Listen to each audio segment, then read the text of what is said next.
سے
انجیلی بیان مقدس یوحنا رسول کی معرفت لکھا گیا اس کا 10واں باب اور پہلی 6 آیات کی تلاوت سنیں۔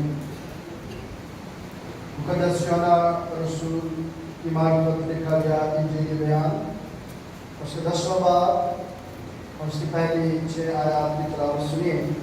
کلام مقدس میں یہ مرقوم ہے، میں تم سے سچ سچ کہتا ہوں کہ جو بھی دروازے سے بھیڑ خانہ میں داخل نہیں ہوتا بلکہ کسی اور طرف سے چڑھ جاتا ہے وہ چور اور ڈاکو ہے، لیکن جو دروازے سے داخل ہوتا ہے وہ بھیڑوں کا چرواہا ہے۔ اس کے لیے دروازہ کھول دیتا ہے اور بھیڑیں اس کی آواز سنتی ہیں اور وہ اپنی بھیڑوں کو نام بنام بلا کر باہر لے جاتا ہے۔ جب وہ اپنی سب بھیڑوں کو باہر نکال چکتا ہے تو ان کے آگے آگے چلتا ہے اور بھیڑیں اس کے پیچھے پیچھے ہو دیتی ہیں، کیونکہ وہ اس کی آواز پہچانتی ہیں، مگر وہ غیر شخص کے پیچھے نہ جائیں بلکہ اس سے بھاگیں، کیونکہ غیروں کی آواز نہیں پہچانتی۔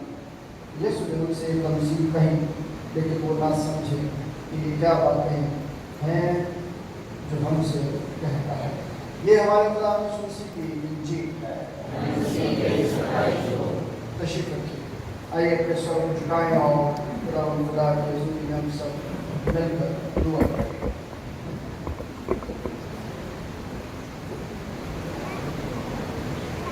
پیارے خدا جلالی آسمانی باپ، میرا دل تیری شکر گزاری سے بھرا ہے کہ تو اپنے فتح مند دن کو منانے کے لیے ہمیں اپنی قربت، اپنی رفاقت، اپنی شراکت میں داخل کرتا ہے۔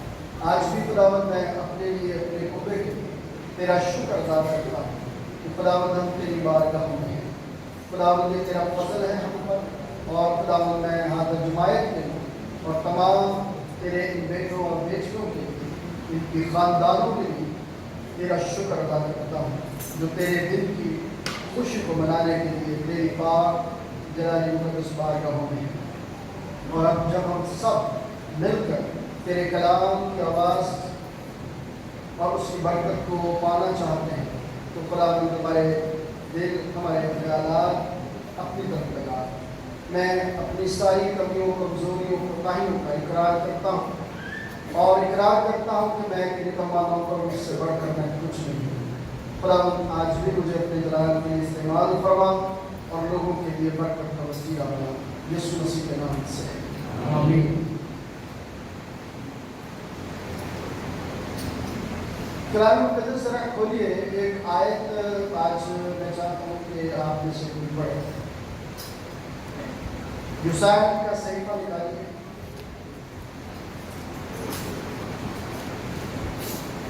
کلام مقدس میں سے یوسایا کا صحیفہ اس کا 58 نمبر، اس کی 13ویں اور 14ویں آیت بلند آواز سے جس میں بھی لکھا جائے وہ پڑھیں۔ 13ویں اور 14ویں بلند آواز کے ساتھ کھڑا ہو۔ خدا ان کے زندہ اور زندگی وقت کلام مقدس میں سے، اگر تو سبت کے روز اپنا پاؤں روک رکھے اور میرے مقدس دن میں اپنی خوشی کا طالب نہ ہو اور سبت کو راحت اور خداوند کا مقدس اور معظم دن کہے اور اس کی تعظیم کرے، اپنا کاروبار نہ کرے اور اپنی خوشی اور بے فائدہ باتوں سے دستبردار رہے، تب تو خداوند میں مسرور ہوگا اور میں تجھے دنیا کی بلندیوں پر لے چلوں گا اور میں تجھے تیرے باپ یعقوب کے میراث سے کھلاؤں گا، کیونکہ خداوند ہی کے منہ سے یہ ارشاد ہوا ہے۔ آمین آمین۔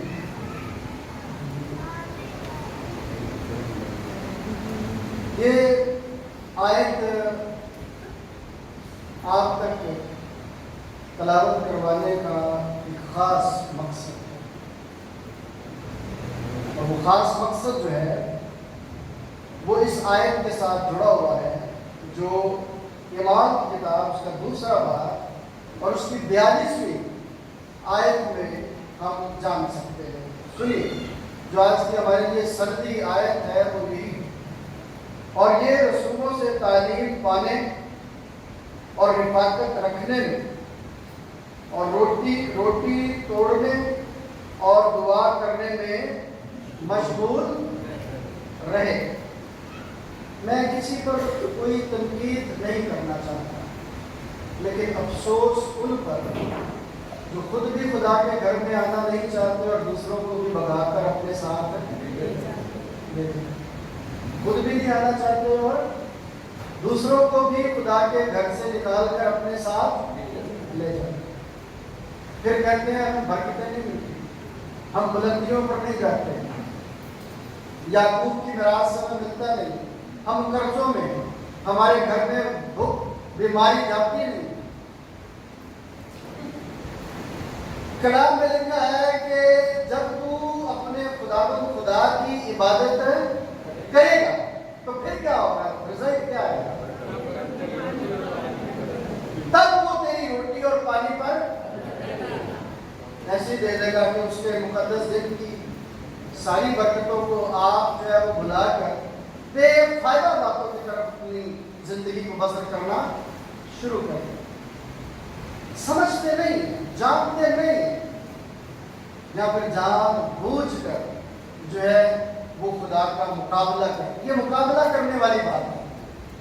کیا کرنے والی بات ہے؟ یہ مقابلہ کرنے والی بات ہے کہ تو نے تو دن مقرر کیا پر ہم تو اپنا دن بنائیں گے، تو نے تو ہمیں یہ ہدایت کی پر ہم اس ہدایت پر چلیں گے۔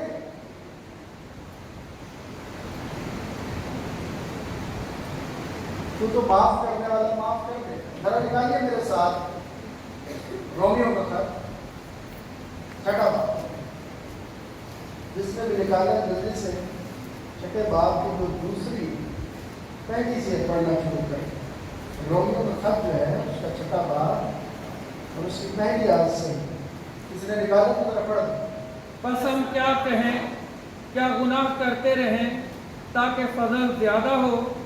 ہرگز نہیں، ہم جو گناہ کے اعتبار سے مر گئے کیونکہ اس میں آئندہ کو زندگی گزاریں۔ کلام مقدس میں یہ جو 2 آیات پڑھی گئی ہیں، دونوں آیات میں کوسچن مارک لگا ہوا ہے۔ کیا لگا ہوا ہے؟ کوسچن مارک لگا ہوا ہے، سوال کیا گیا ہے۔ ان سوالوں کا جواب ہم آج تھوڑی دیر کے لیے جانیں گے۔ اگر میں آج کے پیغام کو تھوڑا سا عنوان دوں، یہ میں نے تمہید باندھی تھی تھوڑی سی کہ ہم لوگ کس طرح سے اپنی زندگی بسر کر رہے ہیں، اور جو ابتدائی کلیسیا تھی وہ اپنی زندگی کس طرح بسر کرتی ہے۔ میری تمہید کا مقصد آپ کو سمجھ میں آیا کہ ابتدائی کلیسیا جو ہے وہ کس طرح سے زندگی بسر کر رہی تھی، اور ہم جو ابھی اپنے آپ کو بڑی پرانی کلیسیا سمجھتے ہیں، ہم کس طرح سے اپنی زندگی کو بسر کر رہے ہیں، اور مجھے اور آپ کو اپنی زندگی کو بسر کرنا کیسے چاہیے۔ چند ایک باتیں ہیں جو آپ تک پہنچانا چاہتا ہوں۔ اگر میں ان کے نکات آپ کو بتانا چاہوں، اگر آپ نوٹ کرنا چاہیں تو وہ بھی نوٹ کر سکتے ہیں۔ پہلی بات جو ہم اس میں سیکھیں گے، خدا کے کلام کے ابتدائی کلیسیا جو ہے وہ خدا کے کلام یعنی خدا کی تعلیم کے ارد گرد ہے، اس کے ساتھ رہتے ہیں۔ دوسری بات، ابتدائی کلیسیا رفاقت و شراکت میں مضبوط ہوتی چلی جاتی ہے۔ تیسری بات جو ہم سیکھیں گے، ان کی رفاقت اور شراکت میں جو کھانا تھا، ایک تو وہ روٹی توڑتے تھے، بادشاہ کی بات کرتے تھے، پھر لکھا ہے کہ وہ کھانا بھی کھاتے تھے، اور ان کی محفل مقدس محفل ہوتی تھی، ان کا کھانا مقدس کھانا کہلاتا تھا۔